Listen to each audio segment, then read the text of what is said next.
Okay, thank you everybody, and thank you to Sharon, Lucy and Ricky for joining us for this session. So we're going to be talking today about being an employer and why an employer would choose to outsource their training and what they're looking for when they select a training provider or a college to work with them, and how that works, and how the strategy behind that and what that looks like internally as well in the partnerships. So if we can just quickly go through each of you, if you can do an introduction of who you are, where you come from, your job role, and a little bit of an introduction to yourselves as an employer. Sharon. Good morning, everyone. Thank you, Susanna. It's great to be here. So I'm Sharon Blyfield. I'm Head of Early Careers and Apprenticeships. We always have to separate it out because early careers is one demographic, apprenticeships are all demographics. I work for Coca-Cola Euro-Pacific Partners. Everyone doesn't get it right for us. Or EP, it's much easier to say that. I've been in the business 30 odd years. Not always doing what I've been doing, but actually what I do today is probably the most passionate job I have ever had. But with that comes all of the various challenges. That's all I want to say for now. Do you want to share any what standards do you? Oh yeah, I forgot about that bit, even though I've got my notes in front of me. So we have a variety of apprenticeship standards that we operate from level 2 right through to level 7. We won't get onto the level 2 debate at the moment because there's obviously an awful lot going on around that. But we have a chartered manager degree, a lot of engineering that we do, food science, just to name a few of them. And we work with a number of different providers who offer us the specialisms that we need to be able to deliver the apprenticeship programme. Thank you, Sharon. Lucy. Hi everyone, I'm Lucy Hunte, National Programme Manager for Apprenticeships at NHS England, formerly Health Education England. I've been with the NHS for about 8 years now. Prior to that, I was Head of Business Development at 2 London colleges, so I've seen it from both sides. In the NHS, we had 120 different standards in use last year, so that's clinical and non-clinical, and we've had over 130,000 starts since 2017 from level 2 up to level 7. Wow. Ricky. Good morning, everyone. So my name's Ricky. I look after the development and delivery of emerging talent. So what that encompasses graduates as well as apprentices and interns. We onboard around 200 apprentices every year, usually around following the academic year. And we have a variety of different programmes, whether it's business administrator, we do the chartered manager degree. We also have a data science degree apprenticeship, which really focuses in on our tech data and insights team. And the biggest one that we deliver is the aircraft maintenance apprenticeship. Okay, thank you. So if we make a start then. So as an employer, why did you decide to outsource your provision either partially or fully? So Sharon, if we can start with you. Yeah, so on stage you have some big brands, and actually my peers have probably got huge numbers of workforce and employees. In the UK, we only have just over 3,500 employees, so it makes no sense for us to try and undertake a provision that we're not experts in. We make soft drinks, that's our reason for being. And so we took the decision that we would use the specialists, the providers, who know the business, who know the industry inside out, and let them focus and guide us in terms of what we needed to do for apprenticeships, rather than us go in and do it really badly because it's not our area of expertise. So that we work with, as I say, well, I didn't say, around about 14 providers is what we're working with at the moment, who are currently working with apprentices. And they're a mixture of colleges, universities and ITPs as well. And we do that because I guess for us it's really important that we have that flexibility. So dependent on the programmes that we are putting people through, it allows us then to be able to go to the different providers to be able to do that. Our college provision is typically engineering because we're not prepared to let novices onto our lines to tinker while we're trying to make soft drinks. So we use the colleges so they can tinker there instead. But the rest of the providers, it's all about the flexibility that they can give to us. And therefore, we focus on making soft drinks. They focus on helping us to deliver the apprenticeships. Okay, Ricky, if we talk about tinkering, we probably don't want beginners tinkering on aircraft either. Absolutely not.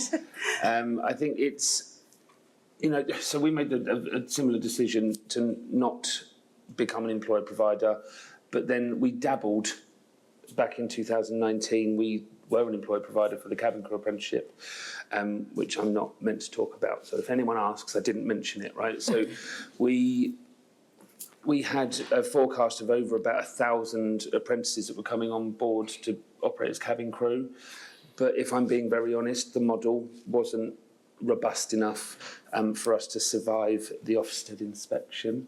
And then COVID happened, so luckily we got out of that one pretty much, unscathed. But would I say that we would never do it? No. But it's the core business. Our core business is getting passengers from A to B as quickly and simply as possible with your bags, hopefully. So Lucy, obviously the NHS is a very complex ecosystem. So can you sort of explain, because obviously some are employer providers, some outsource. So we've got a mix of main employer and supporting providers, and similar to Ricky, for us it was for the volumes that we required and needed to do, it was that risk and that reputational risk if Ofsted did come in. And again, I think for us we will utilise the external expertise, but also subcontract where possible and where it works best for us. But yeah, I think for us to do the breadth of standards that we need to do, it just wouldn't be feasible. And also, we can't undermine that you need to have an infrastructure and investment. When I first started going around to trusts telling them about the levy, they were like, oh, how can we recoup our levy? We'll become employer providers. And I was like, no. I was like, what's your budget? What's your infrastructure? Have you got an MIS? Are you using an e-portfolio? And you could see the look of horror on their faces. And I would be like, well, then use external providers. So I think we have got a good mix. Some people are doing it really, really well. Others have fallen foul of Ofsted because although they've been involved in delivering clinical education for a long time, they weren't necessarily relating it to the apprenticeship standard or mentioning the KSBs, and Ofsted picked that up straight away. So it has been kind of a journey, but I think the ones that are still delivering are doing it really, really well and doing it in partnership with those external providers to utilise their expertise. And your team, your regional team, so they go out and they advise the different trusts on what their capabilities are, whether they should or they shouldn't? If I had a regional team left anymore, but that's another conversation. But yeah, we did in the early days. We would go out and have that detailed conversation with them. And even now, I still run apprenticeship equality networks so that they've got that kind of safe space to share best practice. And how did you answer this when the inspector came in? So we continue to do that because I think quality has to be at the heart of everything that we do.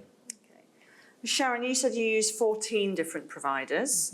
So I'll be coming to you guys to sort of ask how many providers that you guys work with. And do you do this on a regional or a specialism basis? So Ricky, if we can start with you. So British Airways itself, I had to write it down, has 19 providers that we contract with. But another part of my role and what my team do is support all of what we call the opcos and the other companies that sit under IAG. So you've got like the likes of Aer Lingus and Iberia, etc. So in total, we have 24 across that whole portfolio. 24. Mm-hmm. So is it specialisms, regional? Depends. I think it's specialisms for engineering, of course, because we don't want people tinkering on the line, right? But when it comes down to other standards like business administrator, I mean, that, to be honest, there isn't a specialism out there. That's a generic standard that as long as you've got the robustness and the thing in your delivery, anyone could deliver it. So I think it varies. Regionally, we've only just started offering apprenticeships up in Manchester and Newcastle, and we have used one of our existing providers who delivered a great service. So we've actually contracted them and added an addendum onto that contract to stretch them over instead of going out and doing full procurement. Okay, Lucy? So we use over 300 different providers across the country, mainly ITPs and universities, a few colleges, but our experience is that they are a lot less flexible. And coming from a college, I can say that, one of the biggest challenges I had was the employer would want work-based learning, and my tutors would be like, well, they're only down the road, why can't they come to us? And I'm like, apprenticeships are supposed to be employer-led, so we definitely find that the ITPs are a lot more flexible. And for us, national providers have really disrupted the market. The likes of kind of BPP, who do our registered nurse apprenticeship, they are sweeping up because of that flexibility. And whereas the regional universities are sticking to their one intake a year, BPP are like, how many do you want, when do you need them, and doing that rolling flexibility. So I do think we do use kind of regional providers as well, but I do think that national oversight for the providers is giving them that edge in being able to kind of deliver across the country. And obviously with tech and post-COVID, a lot of that can be done virtually now. But yeah, so I don't think we're bound by regions anymore. And that's still a conversation that I have challenges with in terms of colleagues at NHS England, because there's so much, traditional university, September starts, and not really understanding that, apprenticeships don't need to be bound by the academic year. So with your trusts, obviously nationally based, if they decide to outsource those, can the trust itself make the decision, or is it coming sort of from a central point? It's down to the individual employers. I think that's the thing. People think that we're one NHS, but I work with 216 individual NHS trusts, and also we've got 7,000 SMEs in terms of GP practices and pharmacies and dental surgeries. So it's a huge job. So yeah, we give a steer, and then obviously it's down to the employers to make their individual decisions. Okay, thank you. So what do you look for in your apprenticeship provider? Does the Ofsted grade, do you have a sort of level that you can't, if they sort of lose that grade, you can't work with them anymore? Are certain completion statistics important? What exactly are you looking for when you go out? Ricky, shall we start with you? So Ofsted grade is one of the factors that we look at. We try and focus more in on the grade 1 providers, the outstanding providers. Reputation comes a long way, I think goes a very long way. Achievement rates aren't necessarily a factor. We don't necessarily look at that as a deciding factor. It helps aid our decision making, but achievement rates aren't necessarily a reflection of the provider itself. It comes down to the apprentice's commitment, dedication, the employer's commitment, dedication. So I think that's not an accurate thing. Because I came from the training provider world as well. I was an assessor in IQA before I joined British Airways. And that's one thing that always stuck with me, that we shouldn't focus too far in on the achievement rates, but mainly what the provider has control over.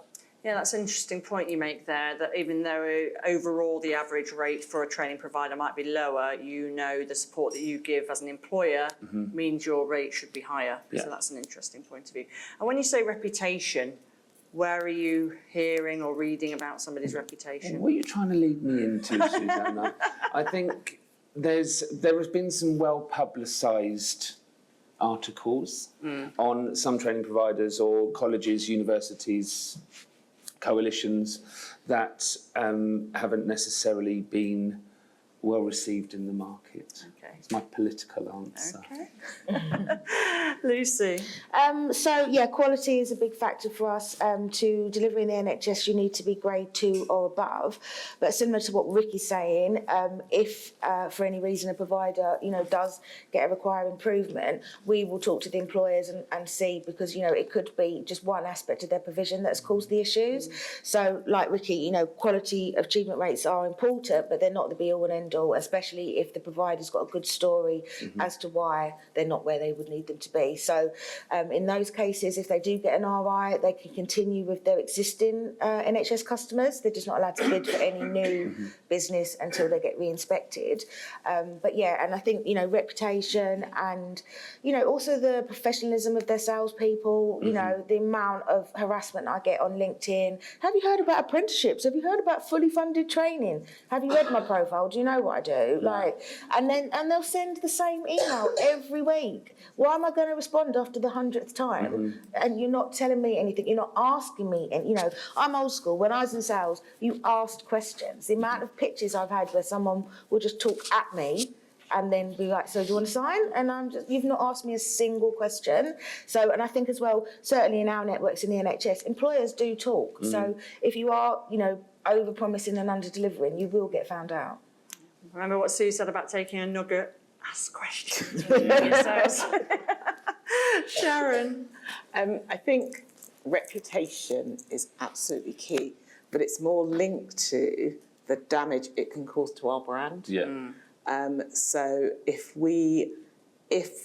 a training provider explodes and Coca-Cola is one of their customers, that's brand reputation. So when we go out to look for providers, and actually it's been a real learning, because back in 2017 when the levy launched and everything, just at that point a large training provider went out of business overnight, and we had learners and we had to find a new provider for them.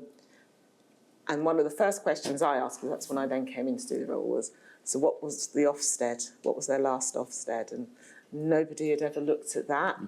And I don't look at what the Ofsted overall rating is. I go straight to the part that says about apprenticeships. And actually, because that's the piece that I'm interested in for the purpose of this. So we will always look at that first, and then we then start to go, okay, do we want to invite them to? And it's a really strange term, so if anyone can help me to understand it, a beauty parade. I don't understand what's beautiful about it at all. It's a pitch and a tender as far as I'm concerned. But we also talk to a lot of other employers to say, we're thinking about this standard, who are you using and who would you not use? Because again, especially in the food and drink industry, we all network together. And so someone will be using a provider that you think, actually, that's somebody that I want to talk to. It was really interesting. We were having this discussion earlier about all of the emails that we get and all of the LinkedIn requests that we get from, I guess, the sales element of providers. And it's annoying. Because if I need a provider, I will go and look for a provider. And the likelihood is, if you have been hounding me, I'm likely to go, I'm not touching that provider. But you could be the best provider ever, but just that interaction has not been positive, and that would then stop me from looking at it. And then on the achievement rates, I think that's unfair to look at that as part of core criteria, because I've had programmes where we have piloted standards that just haven't worked out, and therefore we've had learner dropouts. That impacts the providers' achievement rates, but that's out of the provider's control. Exactly. So that's not, I don't think that's a fair method to really be fully judging a provider role. That's really interesting. So I'm going to give some time at the end, towards the end, for questions. So if you've got anything that you want to raise, please just have a think about that. So does size matter? You talked about regional providers, Ricky, and obviously they probably be of a sort of a reasonable size. Does it matter if it's a small provider? Does it matter? Does it have to have a large provider? So Ricky, you're shaking your head. Doesn't matter at all. I think it comes down to the quality of what you're going to deliver.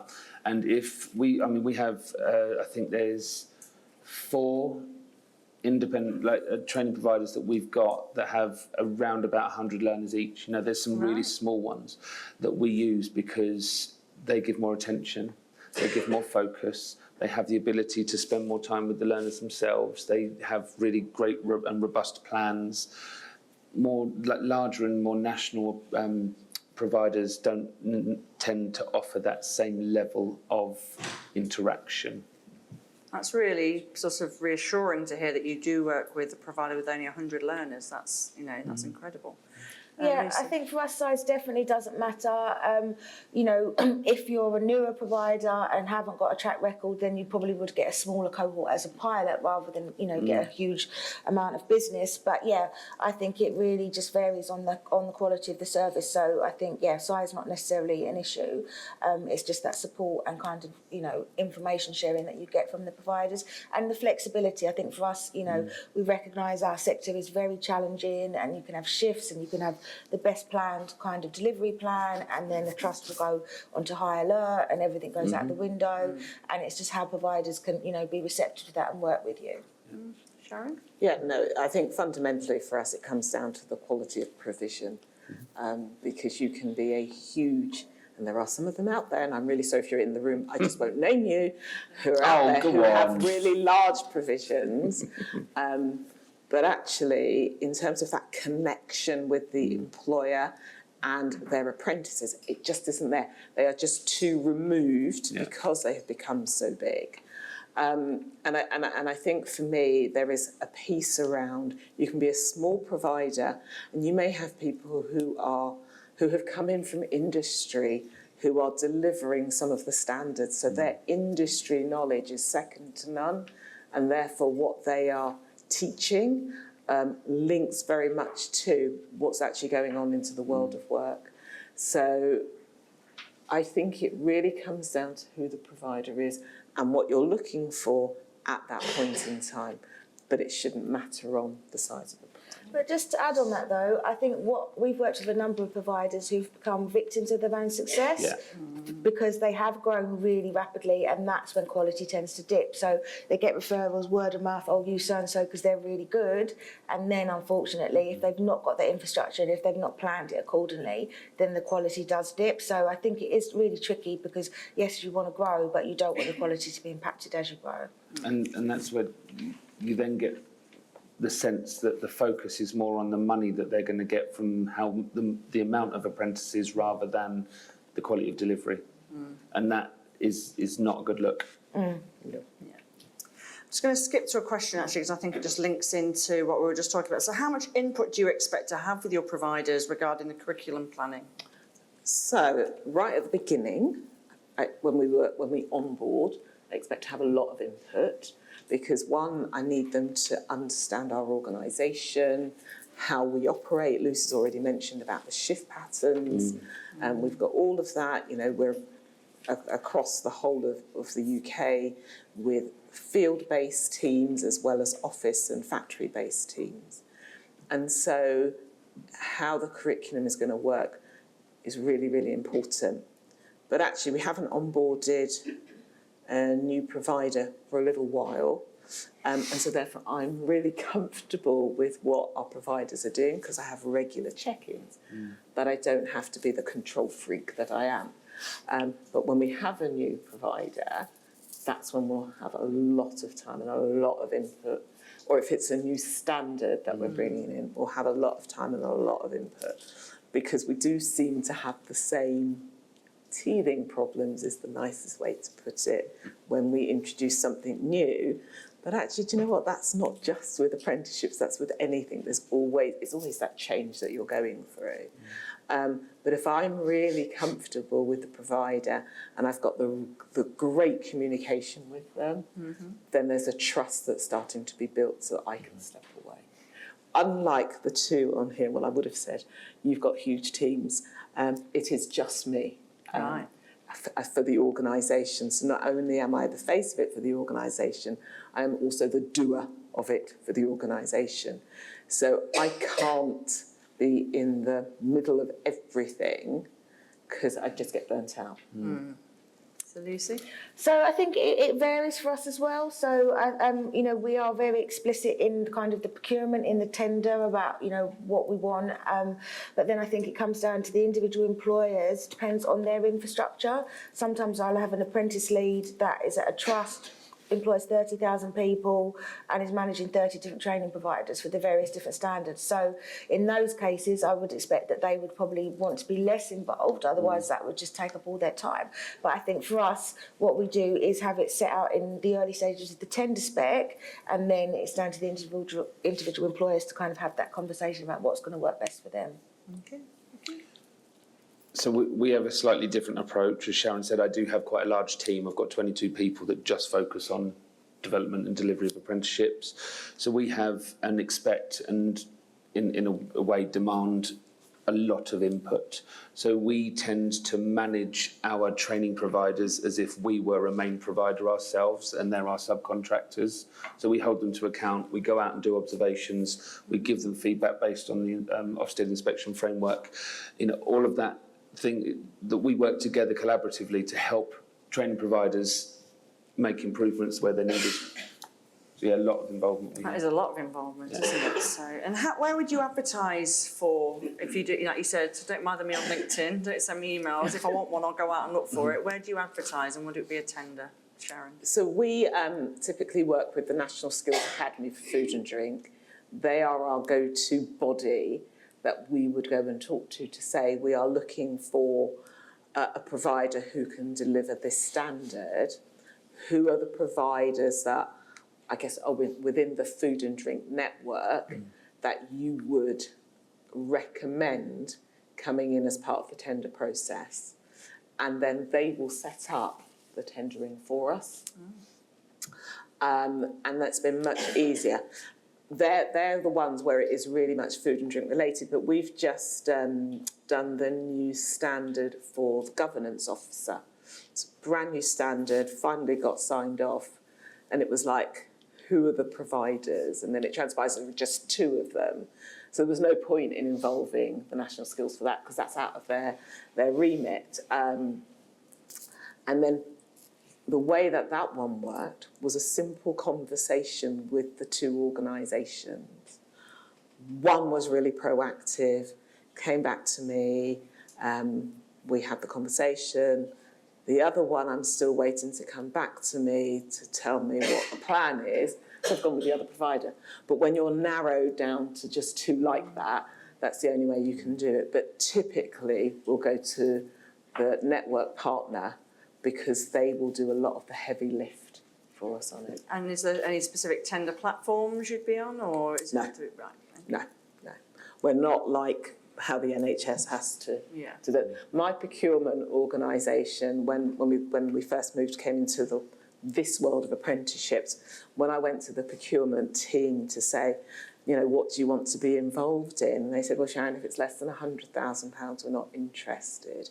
Didn't appreciate that there was £1 million at stake.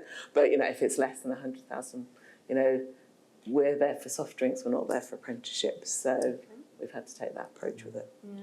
Lucy? So we use, there's various different frameworks out there, but the main one that we use is the Salisbury Apprenticeship DPS, and that was because, NHS have to procure, but they've never procured education before. So, procuring and looking at the quality of apprenticeship provision is very different to ordering masks or photocopiers and stuff like that. So we have qualifying questions for you to get onto the level 1 of that framework, and it'll be around Ofsted about achievement rates, but it's also for you to show what you offer. And then from that, as long as you're on that level 1, a trust or an employer can choose to just contract with you directly, or they'll then ask for a mini competition where they'll have the beauty parade and maybe they'll select 3 people to come and present about, their USP and why we should go with them. But yeah, Salisbury is the main one, and that's worked really well. But we had to get it developed because, the questions that were on the standard NHS contract, didn't relate to education or quality. So what was that platform, Salisbury? Salisbury, yeah, NHS, yeah. Right, okay, right. Okay. So we will contact training providers directly. We'll do a little bit of upfront research. Ofsted, are you on the Institute for Apprenticeships as a recognised provider? Because we've had a few training providers say, well, we missed out on that because you didn't contact us. Our response back to that is, well, you're not on the Institute for Apprenticeships as a recognised provider for that standard. So we wouldn't generally go down that avenue of questioning. Similar to Sharon, it's anything under 100,000 they're not worried about. They weren't worried about, I should say. Now it's slightly different because it's not BA money. They're not bothered at all. It could be £4 million delivery contract and we can handle that within the team. Wow. But the one thing I would say is our legal team go through all the paperwork. Yeah. So that's when it comes to when we've identified who the provider is, the amount of back and forth we've had between legal teams to ensure that actually we are safeguarded. So no contract is ever signed, and in actual fact, we have our own contract, and we ask, direct, it's probably the only way I can say it, the providers to sign that, but we have that flexibility that says if there are things in there that might cause you a concern or something that you'd like to add in, we're happy to hear that. Let's get the legal teams to go through that and make sure that it's the right thing.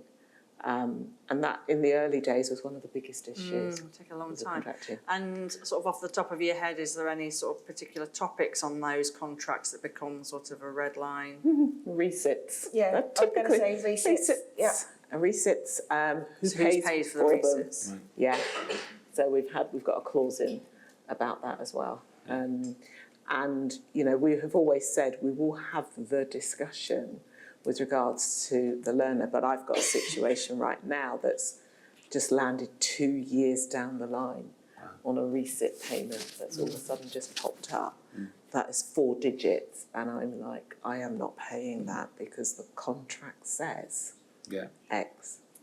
And you find the same resits would Yeah, be the... for on the Salisbury, to get onto that, you need to guarantee at least one free resit. So we've negotiated that so that each individual employer doesn't have to do that. But yeah, similar to Sharon, there was a lot of challenges in the beginning because our contract wasn't fit for purpose in terms of education, so we actually had to develop our own one. And the majority of providers, you know, it's about having that discussion and they're happy to sign it, but it can be quite lengthy. Nothing moves quickly in the NHS. Sounds like BA. Anything to do with cost. If there's a late cancellation charge in the contract, it will not get signed. Everything to do with cost to BA will be taken out. Any want of the use of our logo is highly guarded. It's locked down. You can't use it without express written contractual agreement. That's another sticking point because people want to use the logo. They want to shout about partnering with British Airways, and I don't know if it's the same with you, Sharon, right, and Coca-Cola, but that causes a fair few challenging conversations. Okay. And we typically get the Coca-Cola, and then, so without going into too much detail, Coca-Cola is the parent, I work for a bottler, and typically you'll see things that say, we are working with Coca-Cola. I'm like, no, you're not. You're working with Coca-Cola, you're a Pacific Partners, you need to go and make sure that you've got that right, because that causes then me no end of pain when the messages come through from the Coke company to say, why is our logo being used? And we haven't agreed it. And just another thing as well is that I think it's a lot better now, but certainly in the early days, people in terms of tenders would be reducing the price. We're happy to pay the full funding band. We know that it's really challenging to deliver. So yeah, if you can justify why you're charging the maximum, you know, we've got a huge levy pot. It's not a case of racing to the bottom and reducing price. And I think in the early days, that was what really surprised us. We'd get a tender and a bid and I'd be like, but that's not viable. You're not going to be making any money on this. How's that going to be quality? So yeah, that's just one tip in terms of actually don't worry about it in terms of price. We're happy to pay the full funding band. Nugget number 2 there, I think. That was great. So have you ever stopped using a provider? And if so, why? Yes, multiple, and basically apprentice and employer feedback. So one of my main parts of my job, and certainly in the early days, was that the trust would come to me and they'd have issues with a particular provider, so we would get that provider in and have that discussion. Wouldn't necessarily terminate the contract there and then, but we'd agree kind of an improvement plan and what we'd expect to see. But yeah, basically, you know, the apprentices don't lie, and if they're not happy and they're not having a good experience, then they'll tell the employers and then the employers will tell me. So yeah, and to be fair, you know, a lot of the ones that we have had issues with, then you reading every week have gone under or have had a really bad Ofsted or whatever. So there's no smoke without fire. Sharon, have you ever stopped using a provider? Yes, and I remember being on stage somewhere and talking about providers and saying, you know, you've got the good, the bad and the ugly, and it's probably the ugly ones where it's when they stop communicating with you, and you're hearing from your as Lucy's just said, your apprentices all, you know, we've turned up and we've been turned away because they say you haven't paid our bill. And we're like, but we haven't contracted with you. No, that's because our main contractor then subcontracted, but it wasn't quite subcontracting. And then it all gets into a mess and all gets into a muddle. So we've walked away for those reasons. We've walked away because we've had providers, and I've got to be honest, this is just as the whole new apprenticeship levy was coming in. So some providers who, as you'd said earlier, were used to delivering in a certain way, the apprenticeship levy comes in, so they then tweak their model to shoehorn the other bit in. And we weren't as good then as I'd like to think we are now in terms of spotting those signs. And then they just couldn't deliver. They tried to mash two things together and weren't delivering anything. But what we don't do is we say, when these apprentices have gone through programme, then we won't be using you again. And we will not recommend you either. And then, yeah, lo and behold, just as we get to the end of the programme, we pretty much heard that they will not be able to deliver apprenticeships again. And that's just purely and simply because they just haven't got the competence to deliver an apprenticeship. And there's also red flags a lot as well. If a provider's got a really high turnover of staff, I mean, I've had circumstances where, you know, because it's a trust and they're dealing with multiple providers, someone will leave, that apprentice has not been seen, and then that same assessor will turn up with a new provider.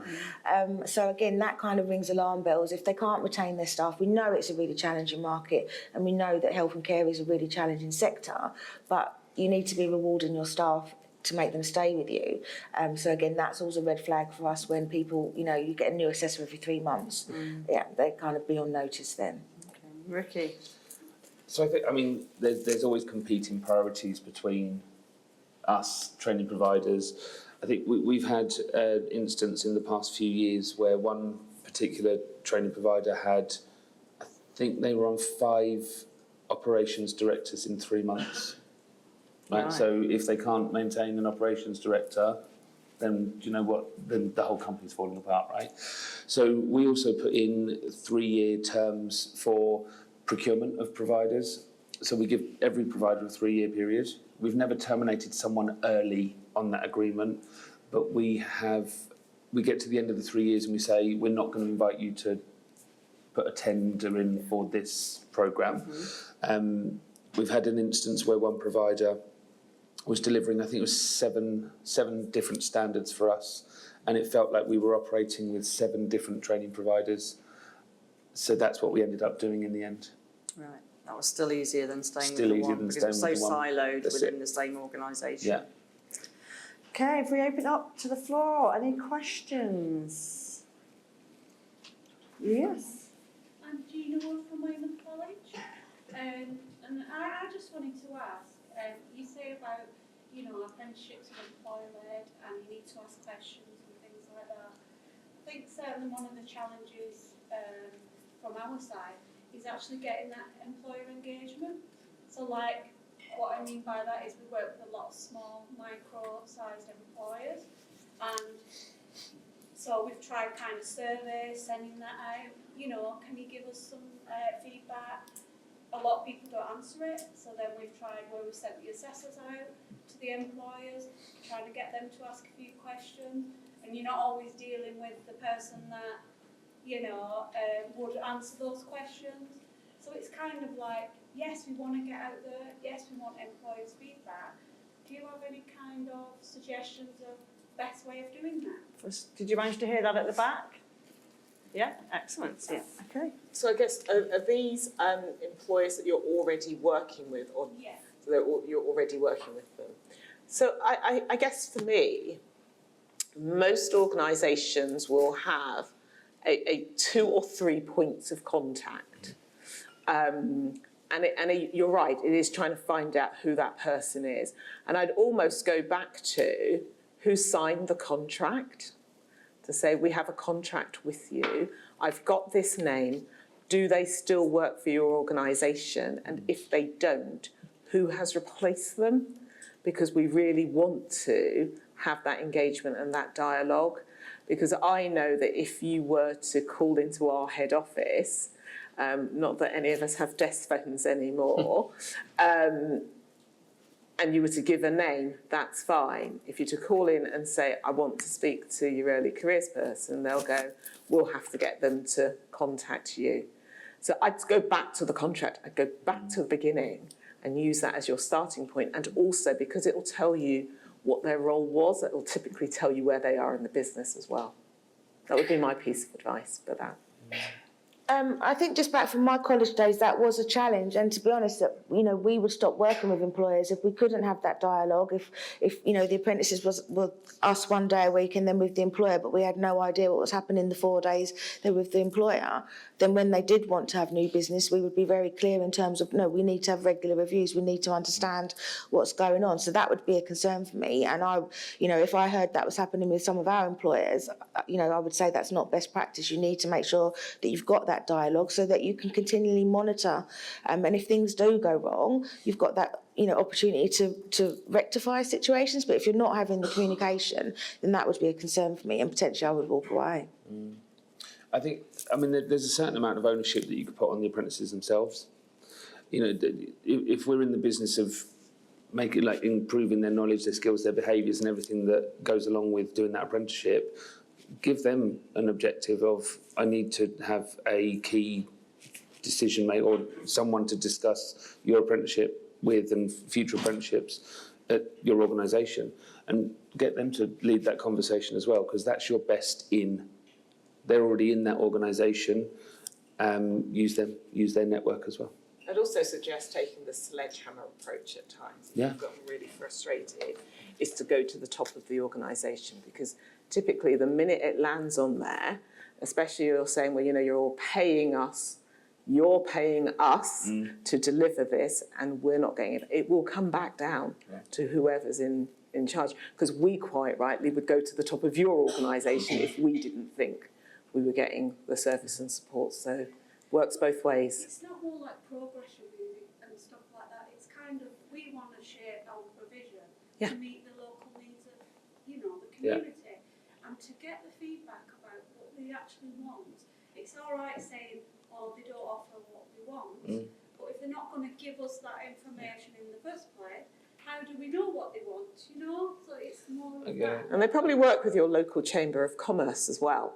So it's always worthwhile trying to tap in there to say, who's the contact from the local Chamber of Commerce, to be able to then use that piece of leverage to get back into the organisation. I think that, and there's something else there around how you're getting that feedback. So I think a statistic that we had, we send out 6 monthly quality surveys to all of our apprentices and line managers, and the first time that we did that, it was a 34% completion rate, because it was just a blind complete this.